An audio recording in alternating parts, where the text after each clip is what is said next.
मित्रों, कौन सी स्त्री के भाग्य में पुत्र की प्राप्ति नहीं होती और उसे पूरे जीवन निःसंतान ही रहना पड़ता है? साथ ही कौन से ऐसे कार्य हैं जो एक पतिव्रता स्त्री को अपने जीवन में कभी नहीं करने चाहिए ताकि उसे पुत्र की प्राप्ति हो सके? मित्रों, एक बार की बात है जब माता लक्ष्मी भगवान विष्णु से मिलने के लिए गईं और उन्होंने उनसे 3 प्रश्न पूछे। भगवान विष्णु ने कहा, हे देवी, तुम निश्चिंत होकर अपने तीनों प्रश्नों को मुझे बताओ। माता लक्ष्मी ने कहा, प्रभु, मेरा पहला प्रश्न यह है कि वह कौन सी स्त्री है जिसके भाग्य में पुत्र की प्राप्ति नहीं होती है और वह पूरा जीवन निसंतान ही रहती है। दूसरा प्रश्न है कि वह कौन सी स्त्री है जो समय से पहले ही विधवा हो जाती है और बिना पति के दुखी जीवन व्यतीत करती है। और मेरा तीसरा प्रश्न है कि वह कौन सी स्त्री है जो पति के होते हुए भी एक दुखी जीवन जीती है और उसे कभी अपने जीवन में सुख की प्राप्ति नहीं होती है। भगवान विष्णु ने माता लक्ष्मी की बात सुनकर कहा, हे देवी, मैं तुम्हें एक कथा सुनाता हूं जिससे तुम्हें तुम्हारे प्रश्नों का उत्तर मिल जाएगा। ध्यान से सुनना। प्रभु, मैं आपको वचन देती हूँ कि इस कथा को मैं पूरे मन और लगन से सुनूंगी। आप कृपया उस कथा को आरंभ करें। तो दोस्तों, आप सभी से एक विनती है कि आप भी इस कथा को पूरा जरूर सुनें। इसे आधा अधूरा सुनना पाप माना जाता है। कथा शुरू करने से पहले कमेंट में जय मां लक्ष्मी और जय श्री हरि विष्णु अवश्य लिखें। भगवान विष्णु ने कथा आरंभ करते हुए कहा, एक समय की बात है, एक गांव में एक सेठ रहता था जिसके 2 बेटे थे। दोनों की शादी हो चुकी थी। सेठ और उसकी पत्नी दुष्ट स्वभाव के थे।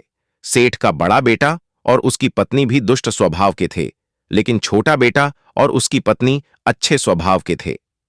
छोटी बहू राधिका अकेले ही घर का सारा काम करती थी, लेकिन सेठ की पत्नी और बड़ी बहू हमेशा उसका अपमान करती थीं। सेठ की बड़ी बहू का एक बेटा था और छोटी बहू की एक पुत्री थी। सेठ की पत्नी हमेशा छोटी बहू को ताने मारती रहती थी।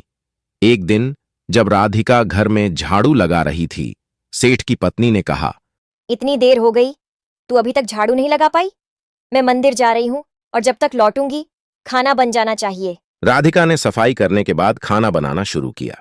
वह मन में सोच रही थी कि वह इतना काम करती है, फिर भी उसे हमेशा डांट पड़ती है। तभी दरवाजा खटखटाने की आवाज आई। राधिका ने दरवाजा खोला तो देखा कि एक साधु महाराज खड़े थे। साधु ने कहा, बेटी, मुझे भोजन करा दो, मुझे बहुत जोर की भूख लगी है। राधिका ने कहा, महाराज, मेरी सास बहुत दुष्ट स्वभाव की है। वह मुझे बहुत डांटेंगी अगर उन्होंने देख लिया तो।